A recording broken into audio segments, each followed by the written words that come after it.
Maraming salamat po sa inyo.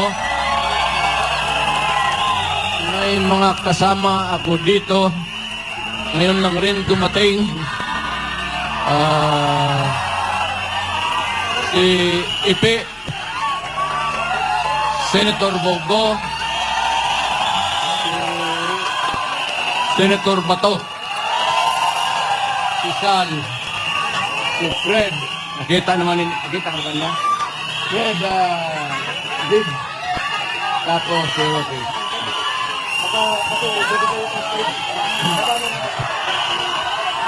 Ano kayo bigyan? Para naman masayahan kayo at masayan siya. At may maikwento lang niya, may maikwento niya sa pamilya niya pag uwi niya. 10 to 15 minutes. Senator Bato. Kumustahan mo lang siya. Maayong gabi, tanatong tanan. Magandang gabi sa ating lahat. Alam nyo, andito kami ngayon, si Senator Bongo, at yung ating mga kasamahan lahat andito, dahil gusto namin ipakita kay Pastor Kibuloy na ang pagiging kaibigan ay hindi lamang kaibigan sa magandang panahon. Kaibigan tayo kahit na masama ang panahon. Andito kami para ipakita yung suporta namin kay Pastor Apollo Kibuloy. Maraming salamat. Magandang gabi sa inyo lahat. Assalamualaikum sa mga Bisaya. Sino mga taga Mindanao dito? Sino mga taga Visayas? Sino mga Ilonggo? Ulente, parenti ko mga Ilonggo, Bongo, Ilonggo. Unang-una, nandito po kami ni Senator Bato de la Rosa dahil kami po'y naniniwala. Sabi nga niya kanina, dahil po sa pagiging kaibigan niya kay Mayor Rodrigo Duterte, ay ganun na po ang ginagawa sa kanya. Narito kami ni Bato na sumusuporta sa ating mahal na Pangulong Rodrigo Duterte. Mahal niyo si Pangulong Duterte? Pag mahal niyo si Pangulong Duterte, mahal natin ang ating kapwa Pilipino. At gaya ng sinasabi ko noon sa inyo, ang serbisyo po sa tao, serbisyo po yan sa ating Panginoon. Mahal namin kayo ni Pangulong Duterte at sama-sama po tayo rito. Patuloy kaming magmamahal sa aming kapwa Pilipino. Maraming salamat sa inyong pagmamahal. Salamat po.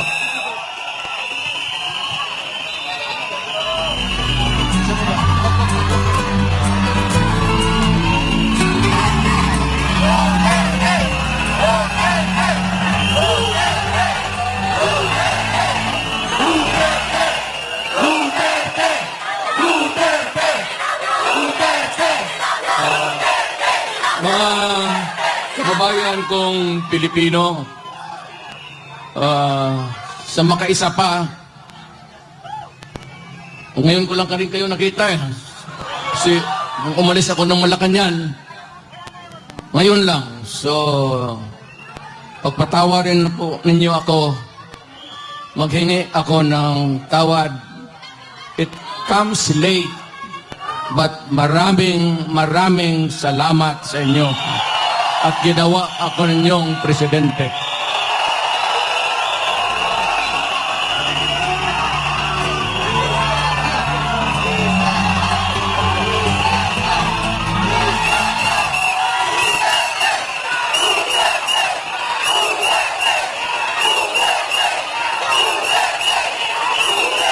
Ang pinuntahan ko dito, nandoon naman ako sa Davao.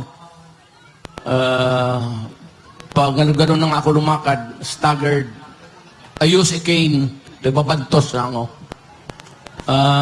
Because of old age. I used to be, pupunta ako dito ng Davao, dito man ako nag-aral, at matatag at matigas ang katawan. Hindi ko naman akalain na paabutin ako ng Panginoong Diyos Makatapos, makauwi, makatrabaho, at maging isang mayor doon for 23 years. Naging congressman, vice mayor ako ng anak ko. Tapos, after about almost 30 years, bumalik ako ng Maynila, hindi na estudyante, presidente na ako.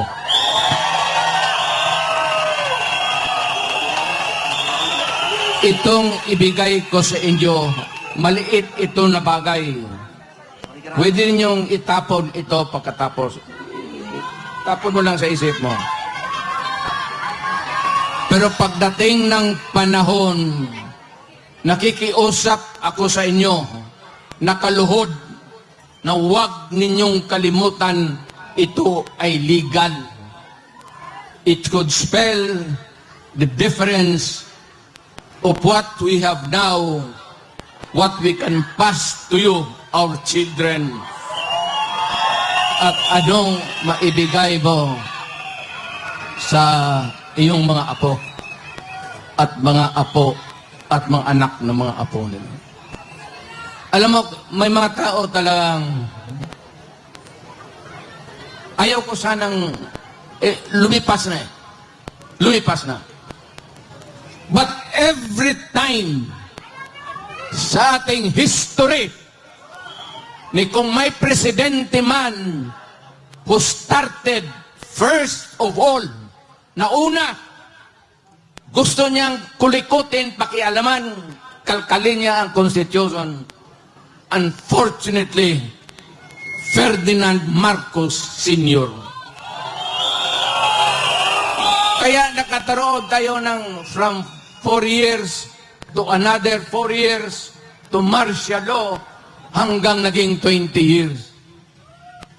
He could have done it in 10 years. But because they wanted themselves in power, may mga tao dito kayo, lumay kay, binanganak kayo si Marcos, namatayin lang kayo dyan sa nilibing kayo, si Marcos pa rin ang presidente ninyo. Yan lang na nga. You know, kayo sa likod, yung mga lumad, hindi naman tayo magkakaintindihan dyan. Kayong mga Ilocano, kaming mga Bisaya, mga Waray, mga Moro, nung unang panahon, nakakaintindihan ba tayo? Nung una, inalipin tayo ng mga Espanyol. Wala tayong pulbura. Ang sekreto niyan, pulbura pati kanyon. So, nung unang putok-putok, at mabuti na lang itong si Magellan, sumimple, pumunta sa likod ni Magellan, at pinutol yung itlog niya ng Magellan.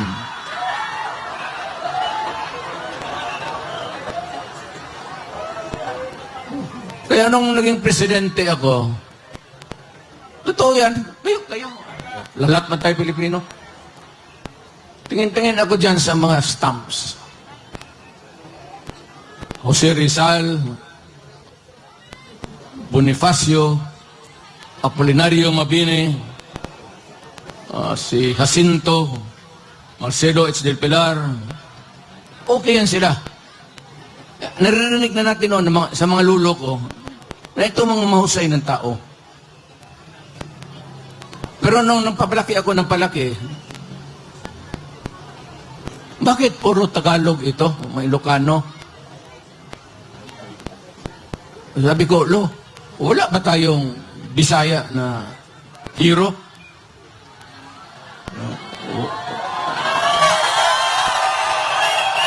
Wala man na. Nakalimutan lang tayo ng mga Tagalog kasi sa Bisaya lang tayo.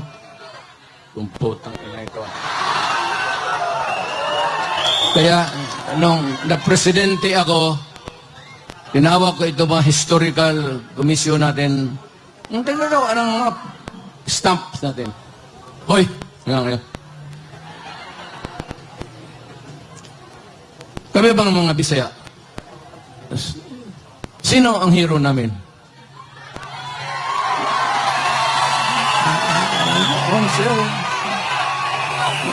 Na balitaan namin si Daguhoy sa Cebu. Ang problema kay Daguhoy, of later years, nung bago na, ito mga pulis na gago, lahat ng mga pulis, ang tawag nila sa mga ganon, Daguhoy. Kung bakit nyo gipangalan Daguhoy yung mga animal na kriminal na paano nila si Daguhoy hindi natin mahiro? O sino pa sabi din? Yung tigas na Cebuano, sino? Sabi man nila, meron man sir. O sino? Pero isda man sir. Sino? Si Lapu-Lapu sir. Putang ina kayo. Yun ang pumatay ka, Gwejip.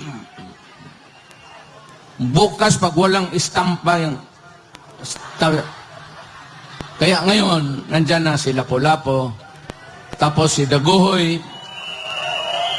Kaya sinabi ko sa mga polis, pati military, huwag na ninyong tawagan yung mga hold-upper, mga kidnapper na Daguhoy. Ayaw ko, bakit nakaugulian nila yan? Hindi naman sinasadya siguro. Pero medyo may 2-3 na kami. Kung mamatay si Pepe o si Bongo, baka madagdagan natin ng pangatlong hero.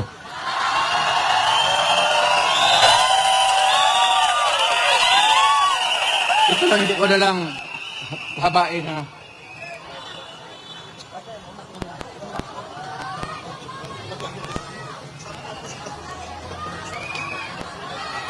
Ito ba dalawang papel? Ito yung konstitusyon ngayon. Bantay kayo dito. Bantay kayo dito. It would have a long and lasting, miserable life for you all. Ito yung konstitusyon natin. Ang una talang gumalaw nito, iba-iba niya, si Marcos. Maniwalat ka hindi. After a few decades, ang pangalawang taong gustong kumalkal ng konstitusyon natin, putang ina, Marcos rin.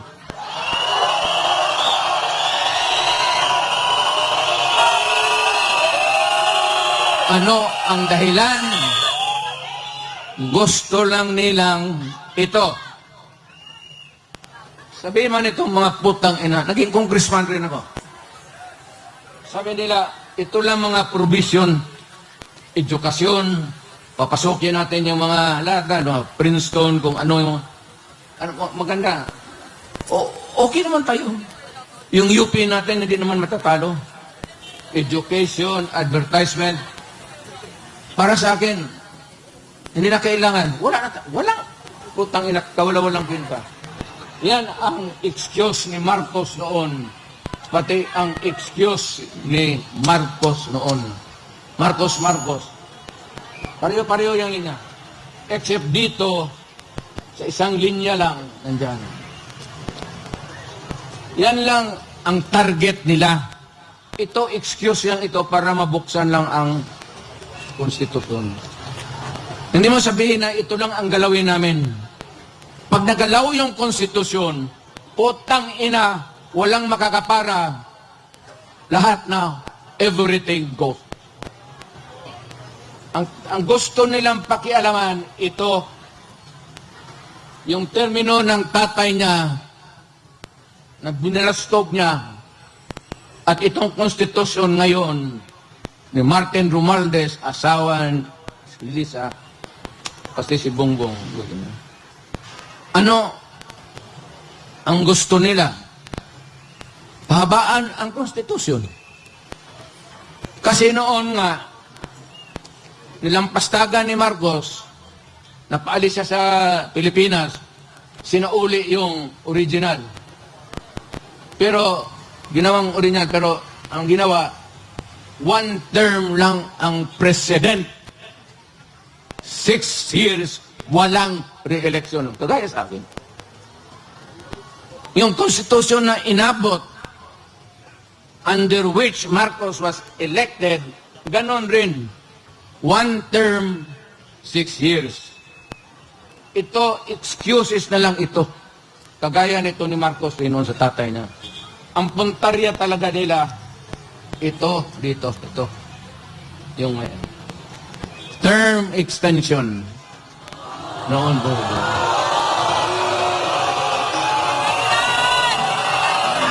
Because yang Constitution kung saan na siya nahialal 1 term 6 years. Ngayon, gusto nilang Cha-Cha, People's Initiative. Ang balita ko, may pangatlo na yan, Constituent Assembly by Congress. Mukhang inumpasahan na nila kahapon. Mas madali yun at walang objection. So, kung may galawin man ang konstitusyon, isa lang. Pahabain lang talaga ni Marcos kung anong ginawa ng tatay niya, gagawin niya. Na-elected ako under this constitution. It says that I served 6 years. Then after that, I go out. Umalis ako. Pero itong mga tao talaga, Marcos doon, unang panahon, Marcos dito, basta panahon ng Marcos, putang ina, napakialaman talaga yung konstitusyon. Pinapahaba yung trabaho. Huwag kayong pumayag na ganon. Kababuyan yan. Sabi ko sa iyo, hindi tayo magkakilala lahat. Kung unang panahong nagkita tayo dito sa Maynila, magpatayad tayo. Ilocano ka, Batanggenyo ako, Bisaya ako, Waray, Buro. But in 1935, yung matatanda natin, yung mga minuno natin, nung binatawan tayo ng Espanyol, ang Espanyol nag-istambay sa Pilipinas ng 400 years. 400 years. Pumasok ang Amerikano because there was an American-Spanish War. Natalo ang Espanyol. Nawala sa kanila ang Mexico, yung mga Marianas Island, pati Philippines. Isinurrender nila sa Amerikano. So, ang umupo uli dito ang Amerikano. So, ilang taon tayo nagdusa, nagpakahirap sa mga banyaga. Ngayon, may isang presidenteng dumaan na matagal na dinispatsa naman sana namin. Pati ito ngayong anak, may tuyo sa ulo talaga ang mga puto.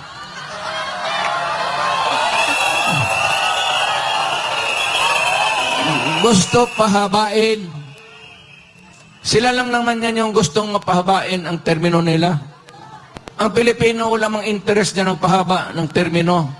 Ang Pilipino, ang gusto magpahaba ng utid para papakaligaya kung sino ang gusto ang paligayahin. Utang ina.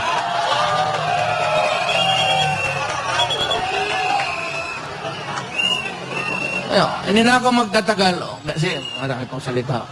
Tsaka ilang araw na kayo.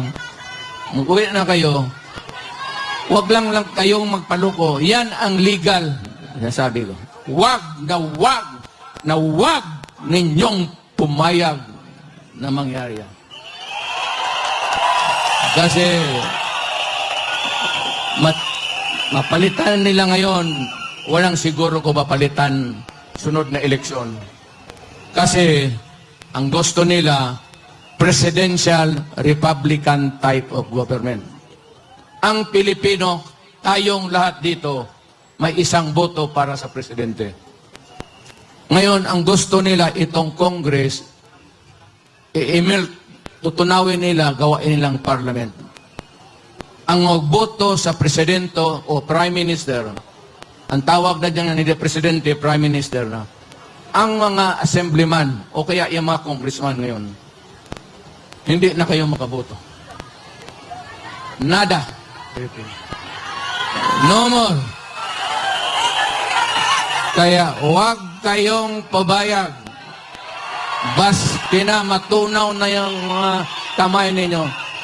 Sabihin ninyo doon sa kapitbahay ninyo, utang ina ka, pag pumirma ka niyan, papatayin kita.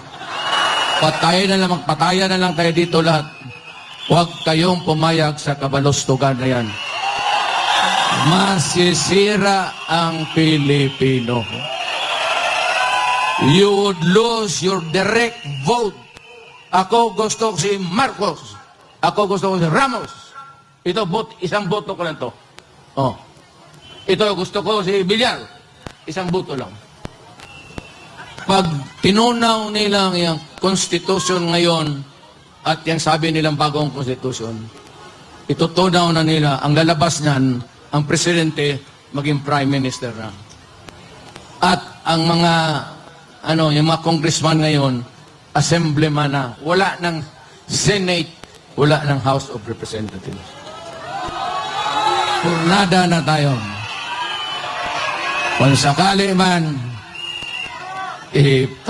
itapon lang ninyo ang oras, kung sa anong oras kayo mag-umpisa dito, pagka ganon, well, meron akong ipagbilin sa inyo. Hindi pa naman talaga At saka ako naging presidente.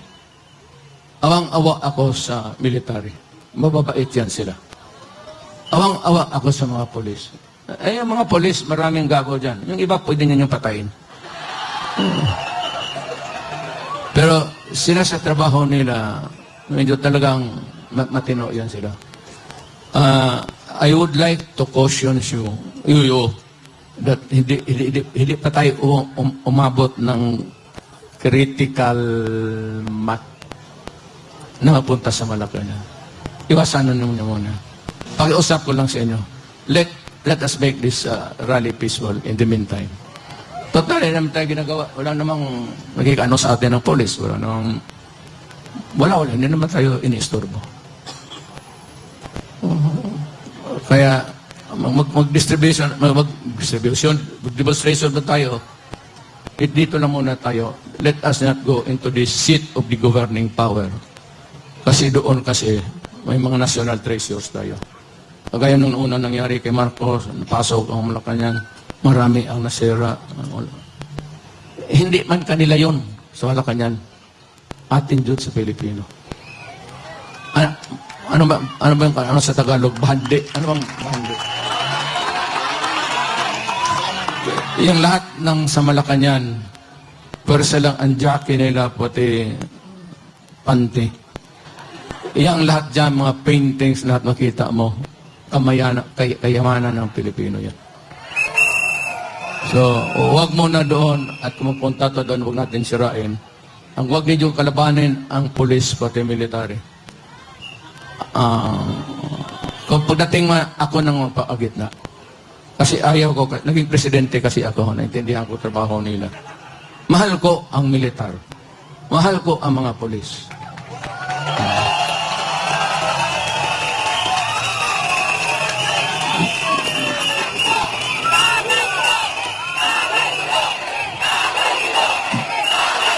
Babae mo na.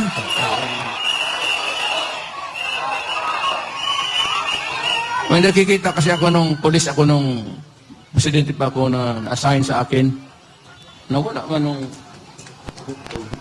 ko dito. Pero the one thing that I can contribute really is let us avoid bloody incident. Hindi pa. Dadating yan.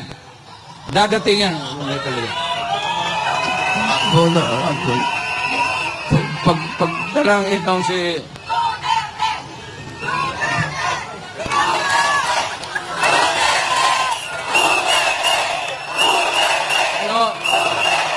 alam mo si Marcos pasyal-pasyal na lang yan.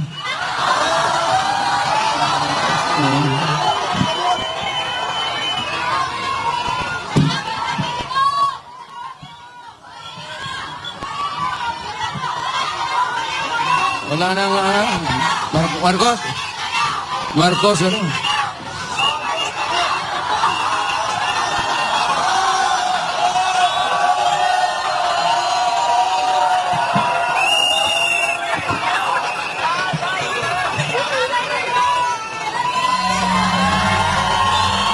Mahal ko kayong lahat.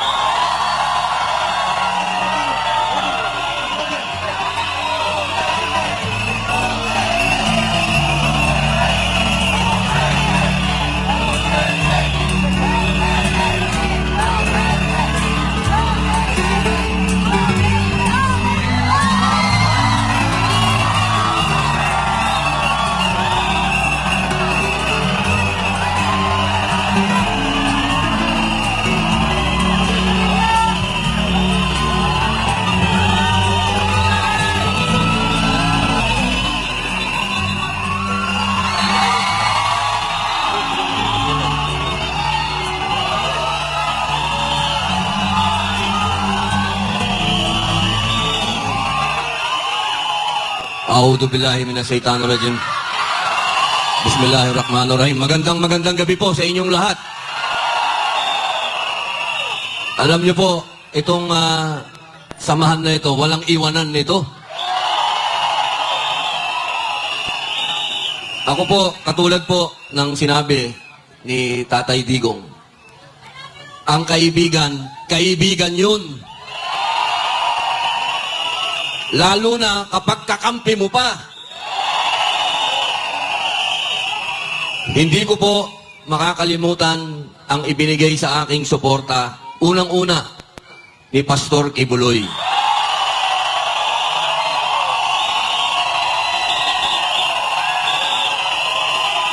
Hindi po dahil sa pogi ako, ha.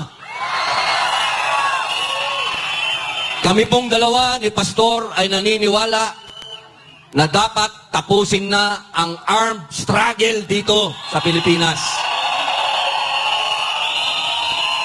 Katulad po ng sinabi ni Tatay Digong, ang kailangan natin sa bansang ito ay law and order.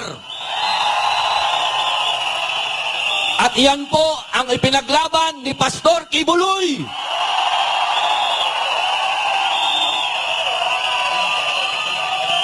At ngayon, sa kanyang pinaglaban, siya po ay dumadaan sa isang pakikibaka na hindi natin siya iiwan.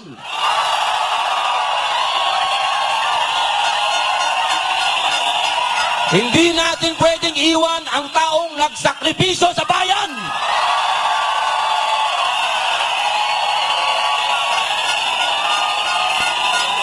Kaya po, mga mahal kong kababayan, hinihingi ko po na sana huwag natin iwan si Pastor. Maraming salamat po. Mabuhay.